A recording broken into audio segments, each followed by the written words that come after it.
Hello, guys. In this video, we have Vice President Kamala Harris versus Larry Hogan, the former governor of Maryland. Honestly, I think Harris would be one of the weakest Democratic nominees Democrats can nominate. I just don't think she really has any really solid base among voters, except for like Twitter or like with K Hive, basically. But I think she would probably get demolished by Larry Hogan. I really don't think it would be all that close, honestly. So we just fill in the safe blue states. We're almost done. All right, there's all the safe blue states, not a lot. So let's start off with the more likely blue states. New Jersey, I honestly think it would go down to an 8% victory for Harris. Hogan would do very well with moderate independents in this state and would make it a lot more competitive. Same with the Delaware. I mean, you look back in 2016, Hillary only won the state by like 16 or 14 points. So I do think Harris would significantly underperform, especially because Hogan have decent appeals in the state of Delaware. Because he's from the neighboring state of Maryland, he's a moderate Republican. He's a moderate Republican, so he honestly would do very well with independents here. And the state of Maryland would also get a bit more competitive, but Harris still wins here by 8%.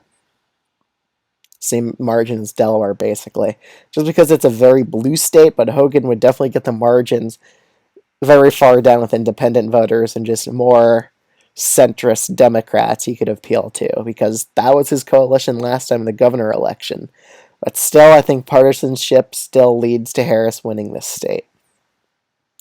The state of Colorado I actually see going down to a likely margin, mainly because progressives, like people on the left, really don't like Harris that much, so I could see voter apathy and just them not being willing to turn out, which is why I also see New Mexico getting significantly more competitive. Harris only wins this state by 3, and I could see a state like Virginia honestly going to tilt. It'll definitely be one of the swing states here, and I think Hogan could possibly flip it red, mainly because I really think Harris would significantly underperform with most voter bases in the Democratic Party. She just really isn't the candidate that people are enthusiastic about. And she's quite unpopular with independent voters, which might lead her to losing the state of Virginia to Hogan, but I'm still giving it to her by a narrow margin. Alright, the state of Texas, I think Hogan wins it by about 11% against Kamala Harris. I really don't think she would do that well with Latino voters here, and they tend to be a bit more right-wing in this state, so I just don't see her winning the state at all. Same with Florida as well. Don't really think it'll be all that competitive. And Iowa and Ohio, even though Larry Hogan isn't that much of a populist, he would still crush Kamala Harris in both these states, just with independent voters. They disapprove of Kamala Harris by a very large margin in the Midwest. So I just don't think these states would be on the table or even competitive. The state of North Carolina, I also think, would narrowly go by a likely margin to Hogan by about 5.5%. He would do well with independents and moderate Republicans, and just probably centrist Democrats even might be more willing to vote for him over someone like Harris because they just really don't want her to become president. The state of Georgia I see going to Hogan by about 2.5%.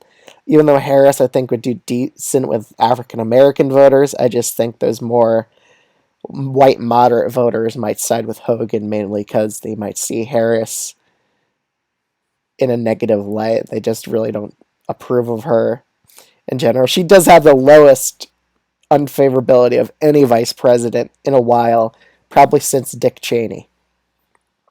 But Arizona, Nevada, again, just with moderate Republicans in Arizona that backed Biden over Trump last time, and especially moderate independents, I think Larry Hogan would easily win them over.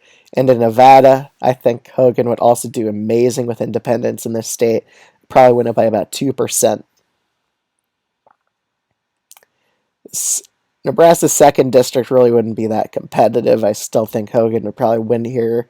Could even win by a likely margin, but I'm going to give it to him by about 3 or 4 points. Wins by the same margin that Don Bacon did in the House district election here in 2022. The state of New Hampshire, it really likes moderate Republicans. I mean, you saw how much of a landslide Chris Sununu won in.